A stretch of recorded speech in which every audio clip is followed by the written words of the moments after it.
আজকের বানিয়ে নেব দারুণ একটা চিকেন কারি। আর আমরা যেহেতু বাঙালি, আলু না হলে একদম চলে না, তাও আবার মাংসের আলু চাই তো সেই জন্য মাংসেতে কয়েক টুকরো আলুও দিয়েছিলাম। তো বন্ধুরা, প্রথমেই আমি গুঁড়োর শুকনো মশলাটা বানিয়ে নেব। কড়াতে গরম করে তার মধ্যে আমি দিয়ে দিলাম 5টা এলাচ, 3টে লবঙ্গ আর কয়েক টুকরো দারুচিনি। তারপর সেটা নেড়ে চেড়ে নেওয়ার পরে দিয়ে দিলাম এখানে শুকনো লঙ্কা। শুকনো লঙ্কাটাও একটু ভেজে নিলাম। তারপরে দিয়ে দিলাম এখানে 1 চামচ ধনেটাও আবার 2 থেকে 3 মিনিট নাড়াচাড়া করে নেওয়ার পর তারপর দিয়ে দিলাম জিরে। আমি কিন্তু যেভাবে মশলাগুলো ভেজে নিচ্ছি আপনারা ঠিক পরপর এইভাবেই ভেজে নেবেন। তারপরে মশলাগুলোটা নাবিয়ে ঠান্ডা করে মশলাটা গুঁড়ো করে রেখে দেব।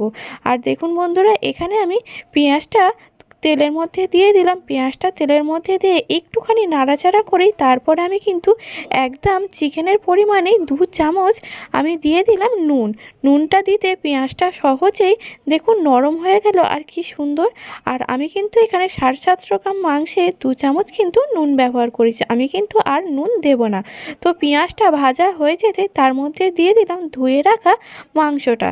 তার মধ্যে আমি দিয়ে দিলাম কেটে রাখা আলুটা। আগে আলুটা হলুদ দিয়ে নুন দিয়ে একটু ভেজে নিলে হতো, কিন্তু মাংসের সাথে আলু সেদ্ধ হলে মাংসের স্বাদটা পুরো আলুর মধ্যেও পাওয়া যায়। আর আমি এখানে আদা রসুন বেটে নিয়েছি, টমেটোও কুচিয়ে নিয়েছি আর শুকনো লঙ্কা আমি কিন্তু বেটে নিয়েছি। আর শুকনো লঙ্কা বাটা দিয়ে তরকারির টেস্ট কিন্তু আরও দারুণ হয়ে যায়। আর দেখুন বন্ধুরা, এদিকে মাংস আর আলু ভালো করে তেলের মধ্যে ভেজে নেওয়া হয়েছে। তারপরে এর মধ্যে দিয়ে দিলাম হলুদ গুঁড়ো আর দিয়ে দিলাম বেটে রাখা শুকনো লঙ্কাটা আর তার মধ্যে দিয়ে দিলাম আদা রসুন বাটা। আর একটুখানি নাড়াচাড়া করে নেওয়ার পর দিয়ে দিলাম টমেটো কুচি। তো এবার ভালো করে সমস্ত উপকরণ নাড়াচাড়া করে নিতে হবে। আর মাংসটা যত কষাবেন ততই কিন্তু মাংসের স্বাদ পাওয়া যাবে। অল্প কষাতে কিন্তু মাংসের স্বাদটা খুব একটা সুন্দর হয় না। আর দেখুন মাংসটার রঙটাও কিন্তু দারুণ হয়েছে। আর এইভাবে আমি ভালো করে হাতের সময় নিয়ে মাংসটা কষিয়ে নিয়েছি। আর এবারে আমি কিন্তু এখানে শিলনোড়া ধোয়া যে বাটনার জলটা ছিল সেটাও কিন্তু দিয়ে দিলাম। আর দেখুন মাংসটা থেকে কিন্তু এবারে তেল ছাড়তে শুরু করেছে। আর মাংস থেকে যখনই তেল ছাড়তে শুরু করবে তখনই কিন্তু মাংসটা প্রায় সিদ্ধ হয়েও এসেছে। তো এর মধ্যে এবার আমি দিয়ে দিলাম অল্প একটুখানি জল। আজকের কিন্তু মাংসের ঝোল বানাবো না, সেই জন্যই আমি অল্পই জলটা দিয়েছি।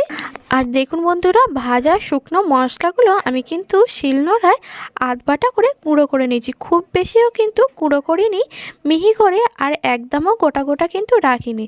আর মাংসটা এদিকে সেদ্ধ হয়ে যেতে আমি কিন্তু গুঁড়ো মশলাটা মাংসের মধ্যে দিয়ে দিলাম। দিয়ে নাড়াচাড়া করেই এবারে আমি নামিয়ে নেব। আপনারা তো দেখলেন বন্ধুরা কত সহজে মাংসের তরকারিটা হয়ে গেল। আর আপনারা এইভাবে একবার বানিয়ে দেবেন, কথা দিচ্ছি দারুণ হবে কিন্তু খেতে। রেসিপিটি ভালো লাগলে লাইক শেয়ার কমেন্ট করবেন। চ্যানেলে নতুন হলে চ্যানেলটি সাবস্ক্রাইব করে পাশে থাকবেন।